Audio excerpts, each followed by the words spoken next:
está aqui no Ponteio, dentro de uma loja linda chamada Alpendre, um sofá maravilhoso, tomando um café. E eu vou conversar com essa mulher que parece uma pessoa assim, simples e tal, mas o poder dessa mulher, gente, Adriana Prates, ela é headhunter e mentora de líderes. Não é brincadeira, essa mulher tem um poder.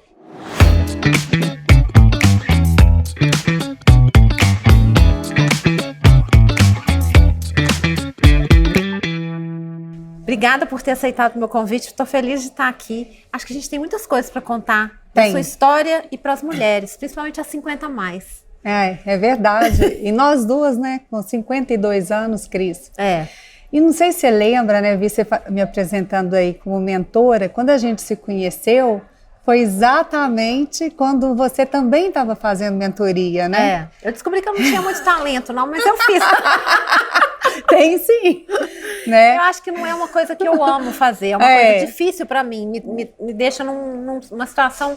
É muito desafiador, quem sabe no futuro, né? Mas dentro do recorte que você fez, me ajudou.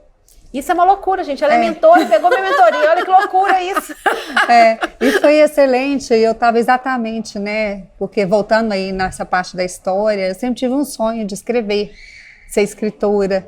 E isso foi acontecendo de uma forma que você viabilizou, né? Você deu um atalho, falou, Adriana, por que você não começa? E tem alguma coisa escrita no Instagram mesmo, já começa a escrever ali, né? E aí hoje, surgiu o Verso Inverso. O Verso Inverso está lá e ele alimenta a minha alma e a alma de outras pessoas também. Então, eu sou muito grata por você ter eu que sou, foi lindo feito, demais, né? Foi incrível. E você impulsionou bastante isso aí em termos de me ajudar a ter coragem, porque, na verdade, o mais difícil não era o Instagram em si, mas o desafio maior, Cris, naquela época, foi ter coragem de ver a reação de algumas pessoas, mesmo que um número pequeno, né? De pessoas que estão ali em relação àquilo que eu escrevia. E minha vida ela não é muito fácil, porque tudo que eu trabalho é sigiloso. Eu não posso contar nada para ninguém. Tudo é segredo. Então, como que eu vou me expressar se muitas das vezes eu preciso agradar gregos e troianos ao mesmo tempo? E é como se essa história da poesia, né, da palavra, fosse um lado avesso seu que faz muito do que você né? Mas que as pessoas às vezes não esperam de você. Você tem toda a razão. E tem um motivo, né, por chamar Verso Inverso. Porque esse nome sugestivo assim veio de um mentorado, que sempre a gente terminava as sessões, ele era uma pessoa assim, uma pessoa tão genial, que para ele fechar, ele escrevia e fechava com poesia, e era onde ele passava todas as mini metas da semana, o que ele ia fazer, e fazia cada poema mais lindo que o outro. Eu tomei a liberdade um dia de mostrar um poema meu para ele. E ele, né, é PhD em várias coisas, etc. Aí ele lendo lá e falou, Adriana, só tem um problema. Eu achei lindo, mas só tem um problema. Eu falei, qual é o problema? Isso não é poema. Eu falei, como assim não é poema? Não. Aí ele me deu uma aula do que é poema. Ele falou, isso é prosa. Isso é prosa. Aí eu falei, não, peraí. Eu quero, aos 50... Eu comecei a escrever, eu devia ter uns 48 anos, gente. Então, nessa fase da vida, eu vou querer saber o que é um soneto, como é que é o poema, como é que ele se organiza. Eu queria expressar, né, o que está dentro mesmo. Será que precisa, né, de um formato? É uma pergunta que eu mesma faço. Assim, que eu já tenho certeza que não precisa. Aí eu fui e falei assim, quer saber? E eu mexo, e alguns clientes meus são muito catedráticos, literatos, vêm da indústria, né? Vêm da indústria do Executive Search, mas eles desenvolvem essas outras facetas do business deles também. Eu falei, mas eu não quero ser criticada por eu falar que eu sou uma poetisa e, na verdade, eu estou fazendo prosa, eu estou fazendo outra coisa. Então, o que eu achei mais legal disso, eu falei verso inverso. Aqui é tudo invertido. Não precisa dar uma O que a pessoa falou, vai em frente e segue. Você já decretou a liberdade, né? Foi. E foi libertador. Porque daí também, eu falei, quer saber? Se vai gostar ou se não vai, não importa. Importa que a expressão... Esse é o meu território de expressão. E isso é tão importante, né? Porque quando eu pego um pouco a minha carreira como produtora de conteúdo, ela surgiu. Eu escrevia cartas para o Francisco quando eu tinha acabado de perder o pai dele e, ao mesmo tempo, me vestia num outro blog mostrando as minhas roupas. Eu precisava de uma e outra expressão para poder seguir a minha vida. E o que fez a minha vida seguir teve mais a ver com a moda, e acabou que eu me tornei uma comunicadora, uma produtora de conteúdo, saí das agências de publicidade, mas às vezes a gente não pensa, né? Sabe aquela coisa de falar assim, você faz o que você mais gosta? Às vezes você faz uma parte do que você gosta, mas você tem um outro lado que você consegue exercitar ou colocar em prática, que faz com que o que você gosta, seja possível de ser feito, né? Tem um meme no Instagram, tem um perfil que é um fantochezinho, que ele tem sempre uma frase, e é sempre um fantoche com uma cara, aí tem hora que ele faz umas caras assim, tem um que é maravilhoso, que o texto é assim, trabalhe com o que você gosta, e nunca mais você vai gostar do que você gosta. Tão maravilhoso. Tão verdadeiro. E eu acho que tem muito a ver com o que você faz, né? Essa frase, assim, porque você atende pessoas, mentora, né? Você faz mentoria com pessoas que às vezes estão em momentos de conflito na carreira, precisando dar um passo, ou precisando ganhar mais, ou você também faz a busca de profissionais, né? Você também faz isso, como headhunter. Exatamente. Conta um pouquinho do seu trabalho pra gente. Eu vou contar, então. Eu fundei a Dasein em 1995, Cris, já tem um tempinho, no século né? passado, tão chique, né? A Dasein é uma empresa do século passado. Pois é. Mas muito incrível. Inclusive, a gente recentemente andou pensando sobre isso, né? Num mundo tão volátil e às vezes tão descartável, né? Eu falei, ter 28 anos é uma coisa que dignifica ou me coloca como obsoleta? Eu acho que dignifica. E aí, mas são questionamentos que a gente precisa fazer, né? Depende de você estar atualizado ou não, né? Porque tem muita empresa que não se atualiza porque joga fora o seu passado, desconsidera tudo que já fez. E aí acha assim, não, eu tô obsoleto, então agora só tem que olhar para o futuro. Mas e tudo que te trouxe até aqui? Será que não é a tradição que também ajuda a fazer a modernidade? É uma pergunta, né? Desculpa, te interrompi, eu sou dessa. Essa é a melhor parte. A entrevistadora que não consegue deixar de falar. Eu tenho vontade de ficar só te ouvindo, então depois terminar, nós vamos continuar, né? Vamos. Então tá bom. Então, gente, falando um pouquinho da Dasein, é uma empresa que a gente é uma empresa de classe global, de Executive Search, tem sede na Inglaterra e no Brasil a gente é representado aqui, tem sede em Belo Horizonte e trabalhamos com posições diversas, desde um gerente sênior até um diretor.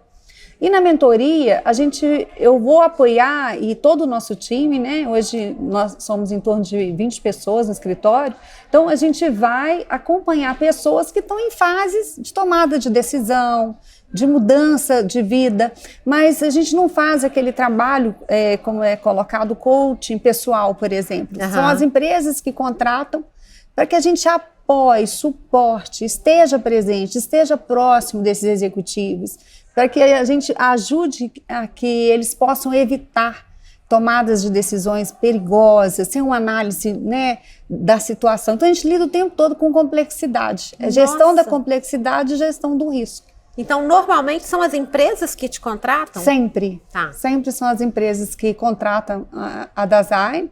A gente avalia ali quem que tem melhor perfil para aquele segmento, tem mais conhecimento, porque no nosso grupo, né, eu sou psicóloga, mas tem engenheiro, tem administrador, então são vários cursos ali. E uma coisa que eu gosto muito no escritório é que a gente tem algumas coisas que a gente fala e tem que praticar. Muitas vezes nem tudo que a gente fala a gente pratica, sim, mas algumas sim, né?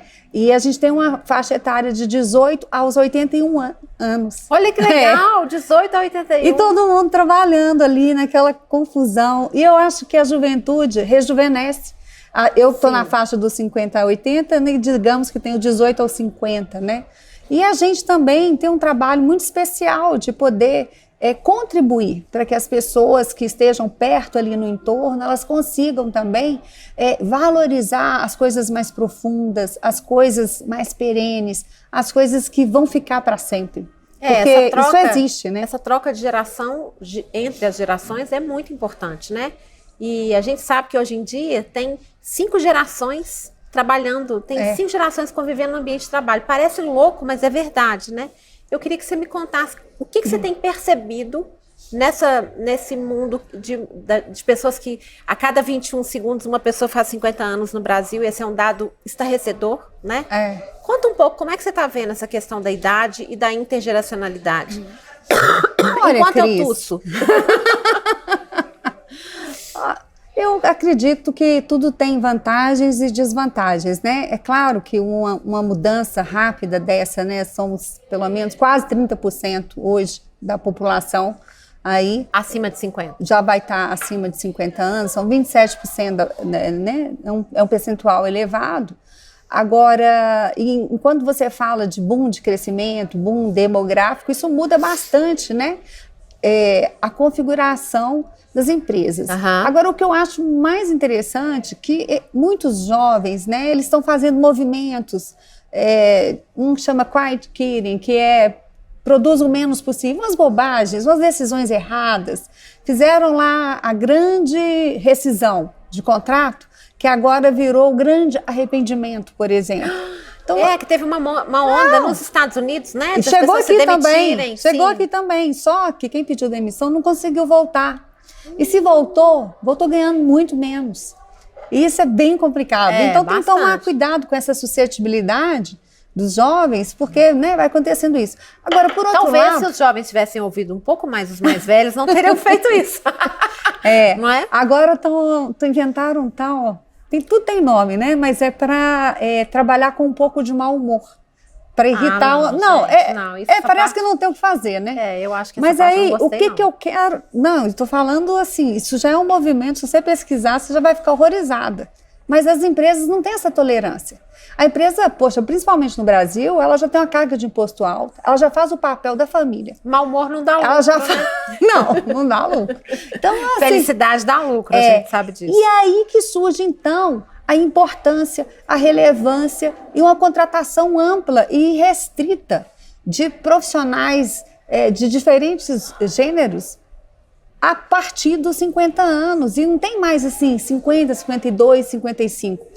Cris, é incipiente? Está começando agora? Tá. Que bom que nós somos duas felizardas, que a gente está vivendo um tempo no qual a gente não é senhora. Muitas vezes a gente ainda é chamada de menina. E podemos até agir como meninas que somos, né? E isso me interessa bastante, porque desde que a Dasein foi fundada, eu tinha 24 anos.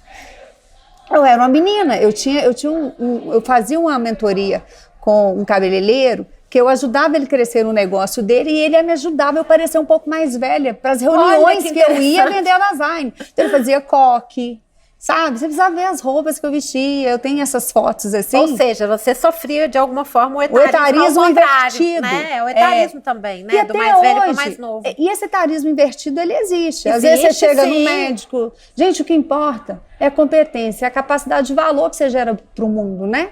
Não importa a idade que você tem, de onde que você veio, como que são as coisas, né? Nós existimos e estamos aqui para provar que independente de qualquer coisa, né, a competência e a capacidade de ser bem-sucedido, ela está à frente de todos esses outros rótulos que tentam nos colocar. Né? Mas eu acho que tem uma coisa que a gente precisa ressaltar, que em geral, quando a gente está mais velha, com 40, 50, a gente tem uma capacidade de administrar crises, de não entrar em brigas desnecessárias, de ter mais serenidade, né, de manter a calma. Eu acho que, em geral, a gente tende a ter mais sabedoria para lidar com situações adversas. Então, é preciso valorizar esse profissional mais velho, porque o que eu vejo é que as empresas, elas têm muito medo. Eu posso estar errada, me corrija se eu estiver errada. Mas as empresas olham com muito medo, elas já partem do pressuposto de que o profissional ou a profissional que passou dos 50 e dos 60 está desatualizado, né? E isso é um mito, porque está cheio de gente, cheio de profissional de 20 anos que está desatualizado e cheio de profissional de 50 que está super atualizado. E às vezes o de 20 anos também pode ter muita sabedoria. Sim. A gente também não pode achar que só porque ele tem 20 anos, ele não tem serenidade, não tem maturidade. Nossa, né? muitos dão show. Assim, essa coisa não está incríveis. relacionada só à idade. Mas é claro que você viver mais coisas na vida mais eventos na vida, inclusive eventos difíceis, te forja para uma realidade mais difícil. É né? verdade. A empresa tinha uma lei, Cris, né, da aposentadoria compulsória aos 60 anos. Aham. Muitas ainda estão lutando contra essa regulamentação da própria empresa. Isso não é da nossa CLT, não. A CLT, você pode trabalhar até que você esteja produzindo, se sinta útil, ou esteja realmente, né, mentalmente preparado para estar ainda, não está com nenhuma demência, não está com nenhum problema neurológico mais grave. Ainda assim, nós já temos os neurodiversos, né? Sim. Que são categorias de inclusão social, que as empresas estão batalhando muito por isso. Agora que eles abriram mão dessa aposentadoria compulsória aos 60 anos, a gente tem percebido assim, um movimento fantástico nos nossos processos de recrutamento. Já vem com regras, a gente trabalha muito com a questão da entrada da mulher no poder, a entrada da mulher nas posições de liderança. Então nós temos uma meta junto à Isso já vem das empresas, essa demanda? Já está vindo. E a nossa meta global, a ESC é a associação global que rege o nosso serviço, regulamenta, ela fala que nós temos que ter 30% de mulheres na liderança até 2030. Né? E esse percentual está muito abaixo. Eu sou jurada do Prêmio Executivo de Valor, do jornal Valor Econômico. Sim. É o prêmio mais importante da carreira executiva no Brasil. E ano passado, nós conseguimos a façanha de 30% foram vencedoras. E esse ano, a gente conseguiu repetir o feito. Que legal. E lembrando que nos anos anteriores, o máximo das 24 categorias premiadas eram uma mulher, duas mulheres, quase que Luísa Trajano levava quase todo ano. Sim. E só ela, como uma referência, né? Tivemos premiados mineiros, então foi uma festa, foi uma alegria muito grande. E saber que desde 2010 a Dasein está aí insistindo bravamente, né? A única empresa mineira, a única referência mineira nesse prêmio, e a gente acaba mostrando também para essa elite, né, lá dos headhunters e das grandes empresas que estão por ali, que o Brasil não é só São Paulo. O Brasil, né, ele está regionalizado. E ele tem características interessantíssimas. E tivemos vencedores de todas as regiões do Brasil e de empresas legal. De vários portes também. Nossa, eu acho que dá uma esperança, né, ouvir isso, né? Dá. Porque... São ações, às vezes, isoladas, mas estão refletindo, Cris. São 24 categorias, né? 8 conquistaram e venceram a premiação. Então, isso aí é um fato. São mulheres que são CEOs. Precisa ser o executivo número 1 da organização. Não é nem o número 2, é o número 1. E você tem uma noção, nas categorias de tecnologia, nas indústrias pesadas, todas foram mulheres. Né? Olha, que incrível. Eu vou mandar esse link, compartilhar para você ver o nome das pessoas envolvidas nessa premiação. Agora, tem essa questão da menopausa, né? Porque muitas vezes a mulher está passando pela menopausa e como a menopausa, né, o climatério é um processo ainda pouco conhecido, às vezes pelos próprios médicos, porque como a gente está vivendo mais, esse período de menopausa não tinha sido tão estudado antes e agora que ele está sendo estudado. Então, a gente vê muitos médicos falando assim, não, se você não tem sintoma de menopausa, você não precisa fazer reposição hormonal. Não é assim. A gente não faz reposição hormonal por causa de sintomas, né? Quem pode fazer? A gente faz reposição para que você tenha uma vida mais, uma qualidade de vida maior, né? Para, inclusive, para prevenir coisas como osteoporose, como demência, né? Tem várias pesquisas mostrando. E aí, existem mulheres que às vezes se veem numa idade já da menopausa, estão passando pela menopausa, mas não têm esses conhecimentos, e aí tem todos os sintomas de burnout, quando na verdade aquilo é sintoma do climatério. Então pensa bem, aí eu fiz um podcast sobre isso, te chamei para falar, né? Sim. Porque as mulheres muitas vezes não querem falar sobre a menopausa no mercado de trabalho, elas não querem que mais essa bola seja levantada, porque afinal de contas elas já enfrentaram tudo na época da idade reprodutiva, né? Chegar até aqui, né? Mas é um novo portal que a gente vai ter que ultrapassar.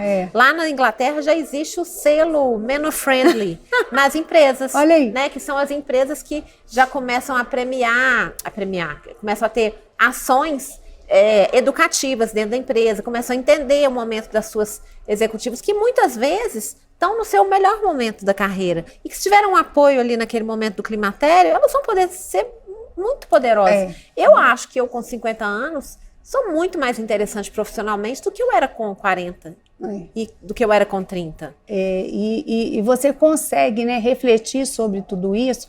Eu quero te dar um depoimento sobre isso. Eu tive menopausa precoce, com 28 anos. Nossa! Acho que eu até comentei isso com você da última vez que você falou.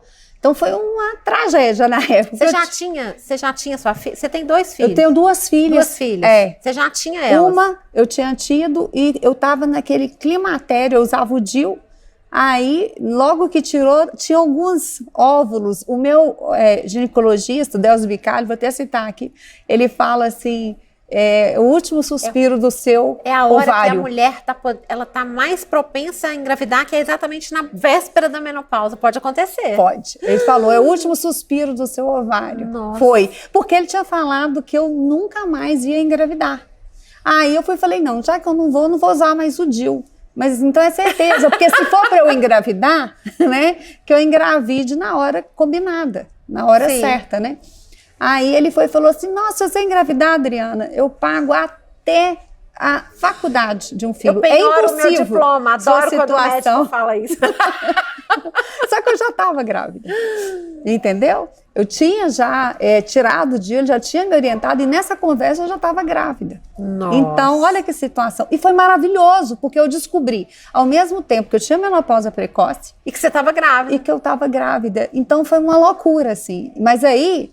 Como foi, no meu caso, um distúrbio, né? Realmente. Muitas mulheres têm menopausa precoce. Né? Mas aí eu tive também osteoporose, vem um pacotão. Eu tô com osteoporose, menina. Vamos trocar figurinha? Eu sou boa, viu? Ai, porque eu consegui refazer todos os meus ossos. Eu vou refazer. Ai, que ótimo. Essa parte é importante demais, gente. E um depoimento que eu queria, que você falou de burnout. Acho que o nosso primeiro bloco terminou. Nós vamos mudar de bloco. Então eu vou... A seguir cenas dos próximos capítulos. Não sai daí.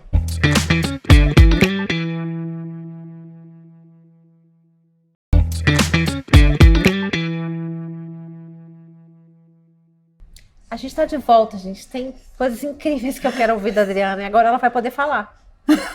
Não, quero que você fale mais um pouquinho. Conta a história que você falou que você quer dar um depoimento da história do burnout. Pois é. Então, há uns anos... primeiro eu quero contar uma pessoa muito interessante, o nome dela é Denise, ela fez uma pergunta, porque ela sabe que eu trabalho com mentoria, ela também trabalha numa área que envolve muito os aspectos cognitivos, o lado intelectual, é muito forçado nisso. Sim. E ela falou, Adriana, a única coisa que pode te parar de você continuar desenvolvendo o seu trabalho é você dar um pau no seu intelecto, né? Você não tem medo disso, não? Nossa, olha que pergunta. Você fez? Aí eu respondi para ela, eu falei, eu tinha, até eu ter passado por um episódio de burnout com depressão muito forte. E que simplesmente eu fui para a cama e eu não conseguia agir. E o meu cérebro deixou de funcionar. Uhum. E a minha resposta, eu falei, se você tiver um psiquiatra de primeira linha com você, você consegue voltar a cena de novo. E na época, eu fiquei tão incomodada com a questão que eu escrevi um texto para ela. Depois eu dei o nome desse texto de Plenitude. Eu queria compartilhar com você. Eu não sei se eu vou lembrar, por conta que eu tenho menopausa já desde 28 anos. Você vai lembrar, porque eu estou na menopausa já há bastante tempo. Mas ele diz assim, e se te faltar a razão, terás que aceitar a ti mesmo. E se faltar a ilusão, verás que a sua vida escorreste. Mas e se te faltar o sentido? Verás que a tua vida escorreu pelas mãos. E se houver infinitas interrogações, tornarás pleno outra vez.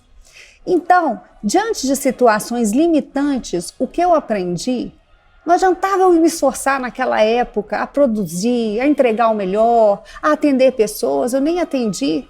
Tem hora que você tem que aceitar as nossas dificuldades todas, porque depois que passou tudo isso, eu falei, gente, foi uma das raras oportunidades que a vida me deu de eu demonstrar amor próprio. Eu me amei, porque eu me aceitei dentro daquele sofrimento todo e daquela falta de ilusão, né? Porque a ilusão ela serve para nos manter né, alertas e conectados com a esperança. Aham. Então, se você perde a ilusão, você perde a esperança, você perde tudo. Mas a aceitação é tão importante, né? É tão sábia. Eu não lutei, eu comecei a lutar contra esse troço e só ia piorando. É igual ondas do mar, as correntes marítimas. Se elas te pegam e você começa a lutar muito contra isso, elas vão te levando para um lugar que você vai morrer. E também tem uma coisa que eu acho que essa pergunta da sua mentorada, ela traz uma coisa que é o medo. E a gente não pode viver em função do medo. A gente precisa viver. Porque senão você fica com tanto medo que você enrijece, né? Eu tenho muito medo do medo. Eu acho que o medo, ele tem uma função, mas ele não pode ter mais poder do que a sua vida, assim. O medo sinaliza, mas ele não pode te paralisar. Mas tem hora que o medo paralisa, Cris. E foi isso que eu vivi, sabe? Paralisa totalmente, né? Então você fica ali e você não tem energia, porque você tá com burnout. Eu trabalhava nessa época 14 a 16 horas por dia, tudo que eu ensinava para o meu cliente eu não estava praticando. Eu estava com incoerência na vida muito grande. Fazendo mais do que eu dava conta, atendendo mais do que eu dava conta. Faço o que eu digo, não faço o que eu faço. Totalmente. E aí tem uma hora que o corpo cobra, o corpo te freia, te paralisa. E tem uma hora que você tem que só falar assim, gente, deixa quieto, vamos ver aonde que eu vou parar. Vamos ver aonde que isso vai dar. Demora a gente aceitar. Porque, às vezes, né, as pessoas te veem e começam a dizer aquelas coisas. Não, levanta, sacode a poeira e vai. Dá a volta por cima. Né? Então, até você aceitar, começar um tratamento, criar uma rede de apoio, Cris. É difícil demais criar uma boa rede de apoio. Começar um tratamento psicológico, começar um tratamento com um psiquiatra. Valorizar aquelas pessoas que estão perto de você, trazer para perto de você aqueles familiares que você mais ama. Contar para essas pessoas o que você está vivendo, isso é maravilhoso, porque você vai distanciando às vezes por um tempo, tem um isolamento social que você vive. E as pessoas acham que simplesmente elas deixaram de ser importantes para você. É que eu acho que tem uma questão da força, né? As pessoas acham que a gente é forte quando a gente dá conta de tudo sozinha. E isso foi um aprendizado para mim muito importante. A gente é forte quando a gente tem rede de apoio, quando a gente entende que a gente precisa de ajuda, né? E eu acho que o climatério, a menopausa, né, o período do climatério, especificamente a pós-menopausa, mas de alguma forma a gente já deveria ver quando o climatério começa, a perimenopausa e a pós-menopausa, nos diz uma coisa muito importante. Se você não cuidar de você, se você não parar e colocar isso como prioridade, a sua vida não vai poder continuar, não vai. Né? Quando eu tive essa menopausa precoce, passaram uns 10 anos, que aí eu fiz um tratamento, eu tive, né, com ortomolecular, o doutor Frederico me ajudou demais, aí eu consegui refazer os ossos. E é muita coisa difícil, porque como meus ossos tinham idade de 70 anos, eu também achei que eu tinha 70. Então eu perdi a sensualidade, eu perdi a feminilidade, eu perdi a libido, eu perdi tudo isso no mesmo pacote. Foi um negócio bem complicado. Muito pesado. E o que me salvou nessa época, o meu redentor, né, era minha filha, a Clara, que era muito novinha nessa época, ela tinha 1 ano e pouco. E, além dela, foi exatamente saber que eu poderia sair disso através desses tratamentos, dessas possibilidades que eu comecei a procurar, a aceitar.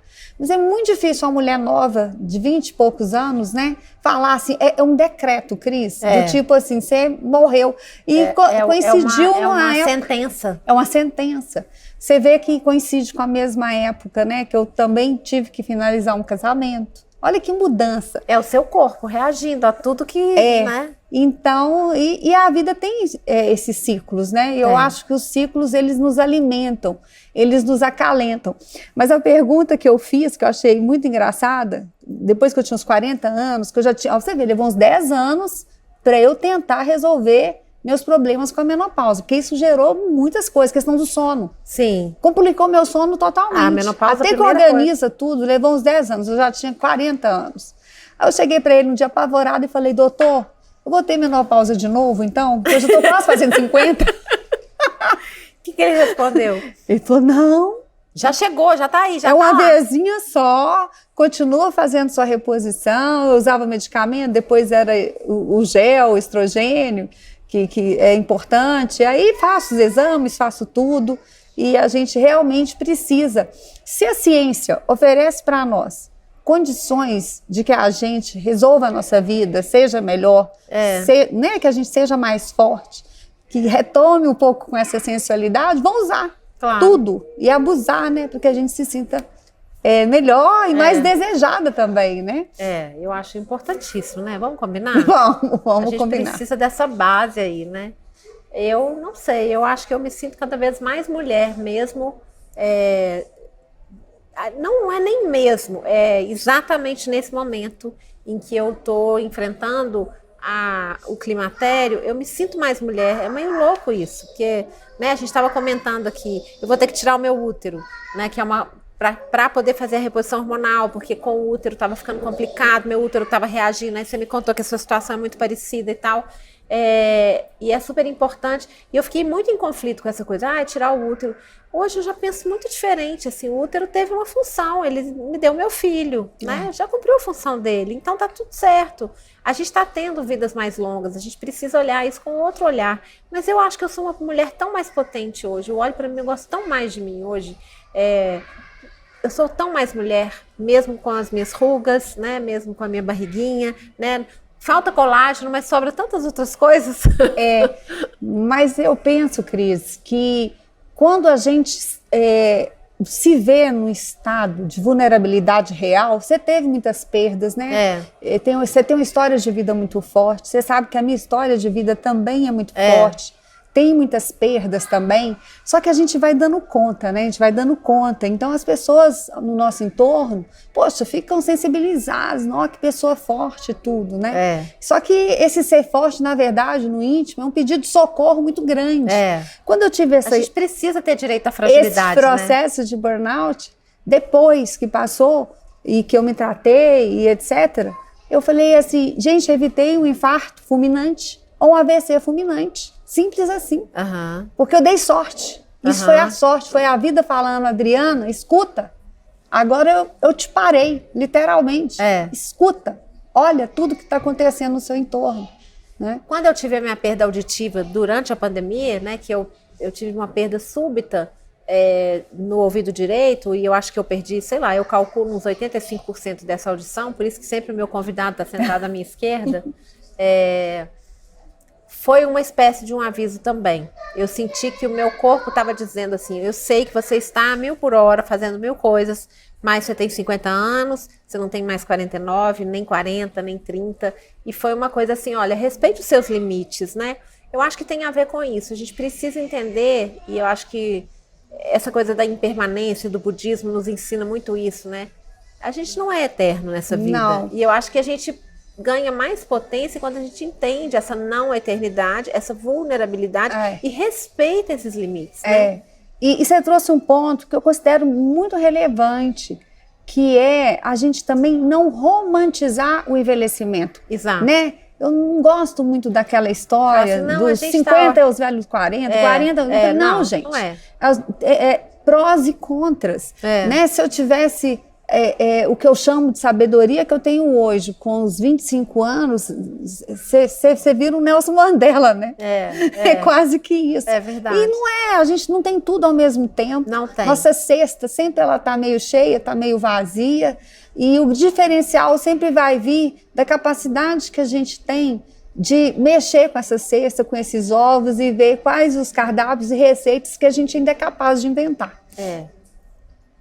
Eu acho que a gente precisa ver as coisas do jeito que elas são, mas é porque, de alguma forma, o envelhecimento era olhado de uma maneira muito negativa. Totalmente. Né? A invisibilidade. Nossa, menopausa, então. Quando eu falava que no contexto que eu já tinha tido menopausa... Todo mundo te olha assim, né? Igual se eu tivesse lepra, entendeu? É verdade. Nossa, que horror. E também como se a gente não pudesse ter nossas crises, né? Nossas fragilidades. E essas coisas, elas acontecem.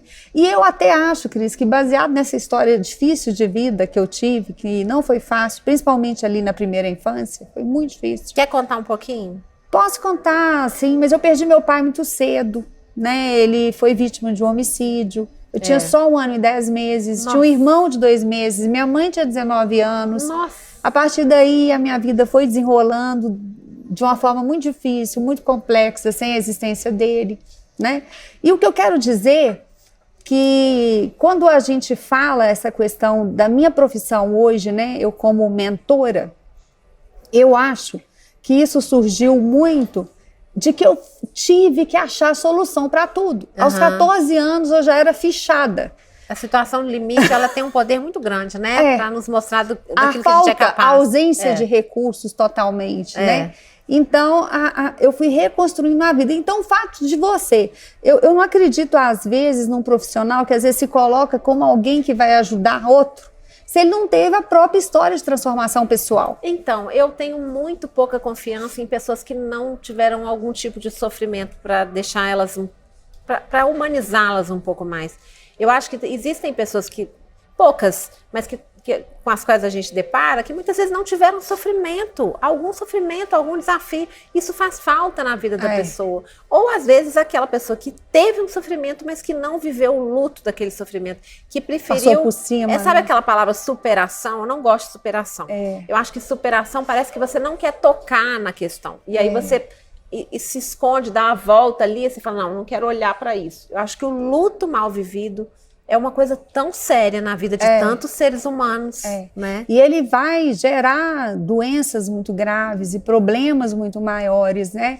E por isso que eu chamo a atenção. Gente, se a gente não está dando conta de passar por um processo de luto, se nós não estamos dando conta de lidar com a perda, tem que buscar ajuda, né? Nós tem a medicina, tem a psicologia. E a ajuda existe para isso, gente. Buscar ajuda não é sinal de fraqueza. E é isso que eu ia te contar lá atrás. Então, nessa fase da rede de apoio, então que eu fiquei muito paralisada, incapacitada. Eu diria que a palavra mais correta é incapacitada. Porque eu não via capaz de eu fazer nada, absolutamente nada. E aí eu percebi um monte de gente me ajudando, eu tinha que fazer isso. Né? Eu falei, que isso? Gente, eu posso morrer. O dia que eu descobri, vi minhas filhas se virando na vida, meu marido, o escritório, tudo. Você falou assim, não, as pessoas podem prescindir de mim pra mais sublimes, e desculpa a arrogância, né, que isso tem uma arrogância embutida nisso, quando você fala, eu posso morrer em paz. Isso foi uma das coisas mais libertadoras que já me aconteceu em toda a minha vida. Eu acho também, que poder você olhar para sua vida e estar tranquilo e falar assim, eu já consegui construir um legado, consegui educar uma ou duas pessoas, deixar a minha marca na vida de outras pessoas. Isso é muito tranquilizador, né? Porque a gente não controla mesmo e é bom olhar para a nossa vida também com um carinho por ela, né? Olhar para sua vida e falar assim, nossa, quanta coisa eu já fiz, quanta coisa eu já aprendi, né? Exato. E a gente falando disso, nós estamos falando também de finitude, né, Cris? De que às vezes, nessa idade, a gente já começa a perder tio, avô, avó, muitas vezes pais, né? Como aconteceu com você precocemente, no caso, né? É diferente, a gente começa já a ter muitas perdas. E essas perdas também tornam a nossa existência, às vezes, mais dolorosa. E, às vezes, mais uma vez, é mais uma perda que tem. Então, a gente tem que se tratar com esse carinho, com esse respeito, né? Com esse amor. E o que eu notei, Cris, depois que eu passei por esse processo, meu grau de empatia melhorou muito na condução. Que a gente se humaniza, né, Adriana? Tem que levar, né? Eu queria te fazer uma pergunta, eu te interrompi, mas é porque eu empolguei quando você fala do grau de empatia. É uma coisa muito normal, né? As empresas contratam por habilidades técnicas e muitas vezes demitem por inabilidades de inteligência emocional, né? Você acha que as empresas estão ficando estão ficando melhores na contratação, nesse sentido da inteligência emocional? Existe como você contratar uma pessoa e entender se ela vai dar BO, se ela não vai dar um BO emocional?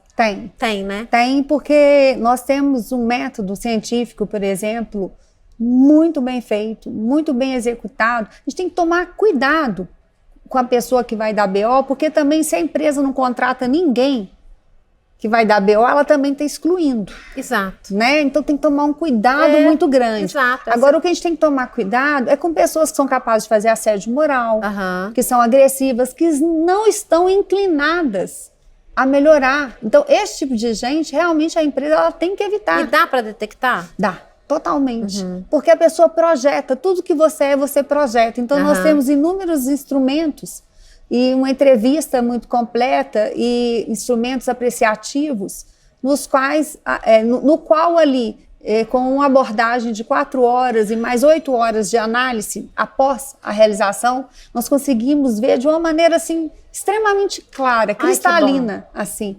Só que muitas vezes o que a gente chama de orientação para resultados e orientação para pessoas. Esse equilíbrio é o melhor dos mundos. Uhum. Mas o que eu vejo que muitos contratantes, às vezes, eles continuam optando pelo orientado só para resultado. Entendi. Ah, não quero nem saber.